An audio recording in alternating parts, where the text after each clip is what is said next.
Hey guys, I've got an admission to make. I had a video and audio all set to go about how this game is veering towards pay to win and it's all our fault. I revised that though because I realized that the game is not veering towards pay to win. It's just not. I mean, premium ships are still not going to automatically make a mediocre or average player better, no matter how better the premium ships are than their in-tier counterparts.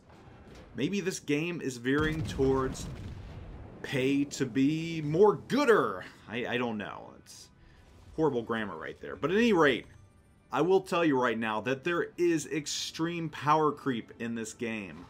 And that, in fact, is our fault. And when I say our fault, I mean our fault as in community contributors, and I mean our fault as in the community proper.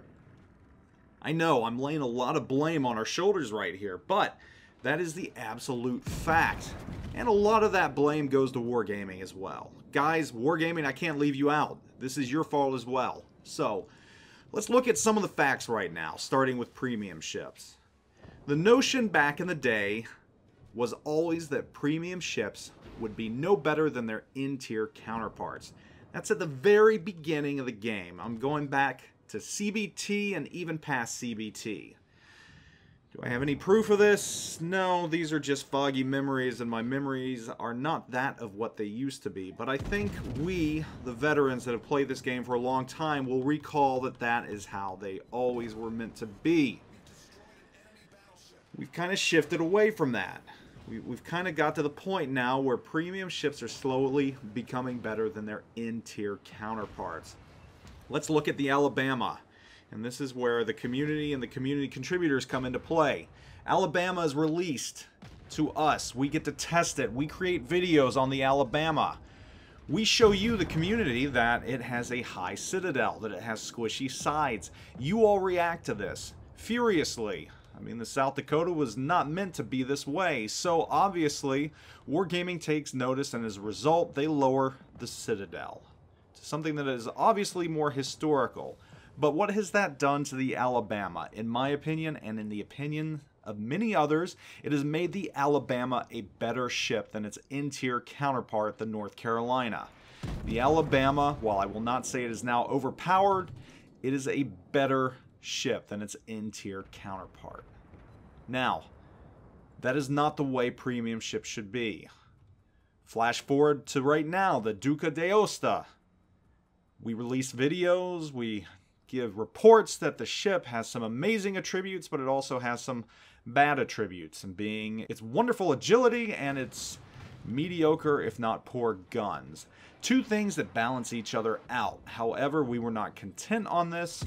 We produced you something that Wargaming in turn interpreted as something that needed to be fixed, and as a result, it's now stated that what might happen is the torps are getting buffed from the 4-kilometer range to the over 10-kilometer range, and on top of that, agility is getting buffed significantly.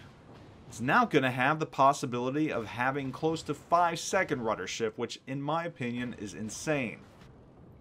So here we are again. We are affecting things in a way which I believe is producing knee-jerk reactions. In my opinion, this is not good for the community. And it's not just premium ships. It's the regular tiers as well, the regular ship lines. Look at German battleships.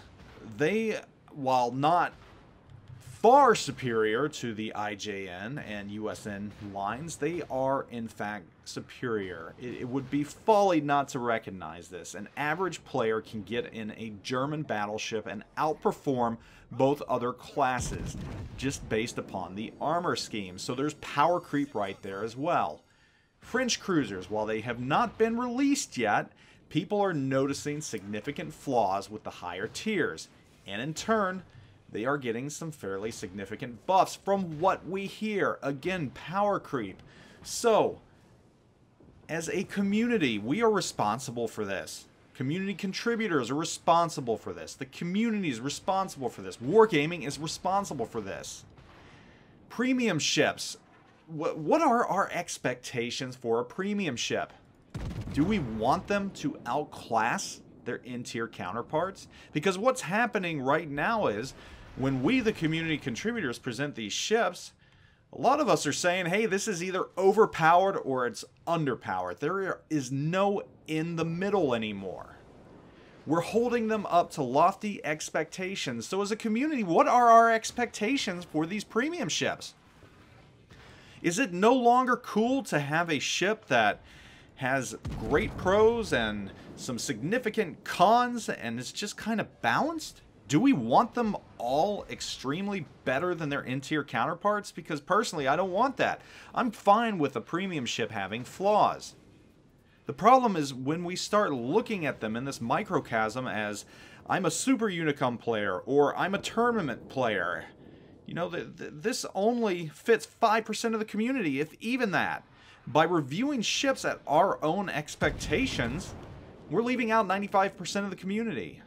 By changing these ships, we're leaving out 95% of the community. I mean, if I reviewed every ship to the belief of how I play and how I want them to play, well then I'm going to want almost every single ship buffed.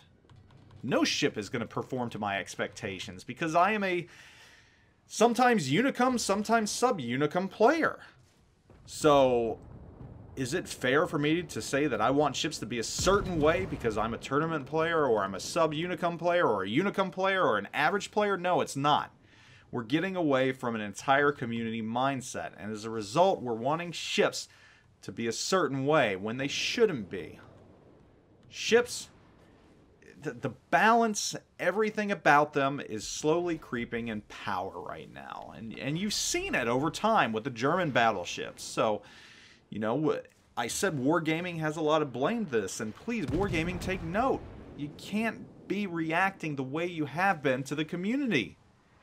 If we bluster that a ship has an issue with it, you know, the correct fix is not going out and giving a knee-jerk reaction and doing the extreme. That's just bad for the community. It's bad for these ship lines. It's not good. So no, the game is not becoming pay to win. I mean, it might be creeping in that direction, but it's becoming pay to be much better. Because with the premiums now, a very good player is going to absolutely seal club an average player. An average player might get a boost out of these as well, but that's not the way it was supposed to be. In the very beginning, premium ships were meant to be ships that did not fit into the tier lines. Ships that had unique aspects about them that didn't make them better, that in fact made them harder to play, but there was a significant high-risk, high-reward function to them. And that I do have video of. Those are the very first question and answers with Warships when this game was first established. That is what Lesta said. That is what Wargaming proper said about premium ships. The scope creep is a completely different issue, and again, that's us as a community not being satisfied with what we see, and we're not willing to let things play out. So there's the issue right there. Are we just too demanding right now? Do we not know what we want?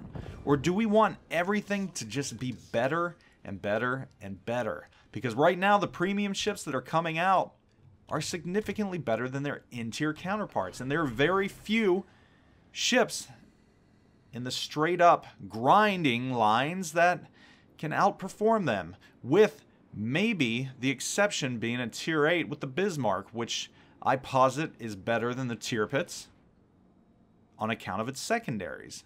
In fact, the Bismarck probably is the one standout from all these ship lines. Everything else, though, the premium ships are outclassing their in-tier counterparts. That goes for the Flint, that goes for the Missouri, that goes for the Black, and it's just not good for the game. And we are to blame, because as community contributors, as the community, we have not put limits on our expectations. We now are at a point where we expect everything to be better, and we are no longer willing to accept flaws. And that is the biggest issue right there. A ship should have flaws. The Deosta has a flaw. Its guns aren't that good, but it has a significant pro. The ship is fast and agile as hell. It is basically a destroyer in cruiser form. The Alabama had a flaw, its high citadel. It forced you to play a certain way.